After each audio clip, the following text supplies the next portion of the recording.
আমি তো আজকে বক্তৃতার জন্য সময় চাইনি। মাননীয় সদস্য জনাব লুৎফুজ্জামান বাবর, নেত্রকোনা 4।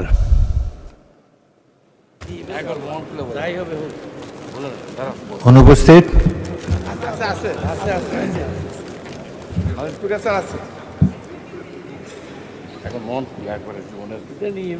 আপনার সময় 10 মিনিট। মাননীয় স্পিকার, আমি তো আজকে বক্তৃতার জন্য সময় চাইনি। মাননীয় চিফ হুইপ, এই যে তালিকা দেন, প্রথমে ছাপানো, তারপরে হাতে লেখা, কিন্তু বক্তা তো পাওয়া যায় না। মাননীয় স্পিকার, আমাদের মাননীয় সদস্যবৃন্দ সবাই আজকে যাদের তালিকা দিয়েছি তাদের সকলের সাথে কম বেশি কথা হয়েছে এবং আমার মাননীয় হুইপবৃন্দ সবার সাথে কথা বলেছেন, কথা বলেই তালিকা দেওয়া হয়েছে এবং তারা সবাই ওয়েল অ্যাওয়ার। কিন্তু একটা সমস্যা হচ্ছে কি মাননীয় স্পিকার, আজকে মাননীয় প্রধানমন্ত্রীও সংসদে উপস্থিত নেই। মাননীয় প্রধানমন্ত্রী সংসদের প্রাণ, অ্যাকচুয়ালি উনি থাকলে সবাই তার বক্তব্য শোনাতে চায়, এই জন্য আমরা অনেক বক্তাই পাই না। তবে বাবর সাহেবের সাথে আমার মনে হয় মাননীয় হুইপ আমাদের নুরুদ্দিন সাহেব কথা বলেছেন, তারপর তার নামটা দেওয়া হয়েছে এবং কথা বলেই নামটা দিয়েছি। কাজে আজকে মাননীয় স্পিকার, আমি অনুরোধ করছি মাননীয় সদস্যবৃন্দ যারা আছেন তারা যদি বক্তব্য রাখেন, আমরা চেষ্টা করবো মাননীয় প্রধানমন্ত্রীর কাছে এই বক্তব্য পৌঁছে দেওয়ার জন্য, যাতে তিনি শুনতে পারেন যে আমরা কী বলেছেন আপনারা। ধন্যবাদ মাননীয় স্পিকার। জনাব লুৎফুজ্জামান বাবর, আজকে আপনি বলতে চাচ্ছেন না? আজকে আমি বলতে চাচ্ছি না, আর এই কথাটাও সঠিক না। আমি মাননীয় হুইপ জনাব নুরুদ্দিন অপুর সাথে আমার এই ব্যাপারে কোনো কথাই হয় নাই। আচ্ছা, ঠিক আছে, আপনি বসুন, আপনাকে পরবর্তীকালে সুযোগ দেওয়া হবে।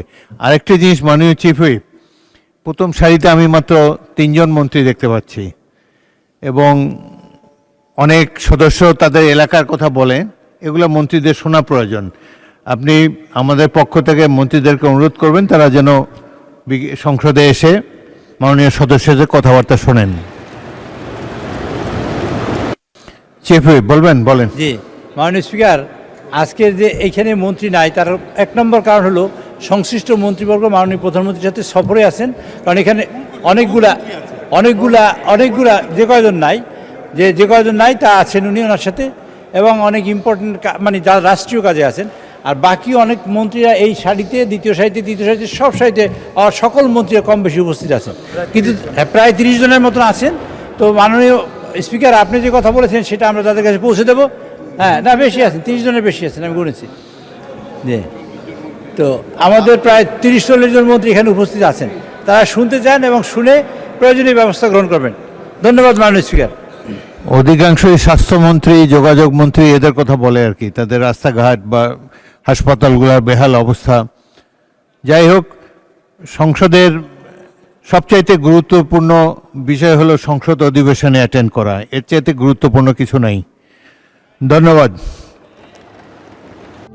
প্রবাসীদের জন্য নির্মাণ হচ্ছে দেশের প্রথম স্মার্ট সিটি, যেখানে থাকছে স্কুল, মসজিদ, হাসপাতাল, সুইমিং পুল, হেলিপ্যাড, পাঠাগার, জিম, সুপারমার্কেট, শিশু পার্ক সহ সকল নাগরিক সুবিধা। মাত্র 30 লাখ টাকা বিনিয়োগে মিলছে আকর্ষণীয় ফ্ল্যাট। প্লাটিনাম ইনভেস্টরদের জন্য ঢাকা বিমানবন্দরে ভিআইপি প্রোটোকল সুবিধা।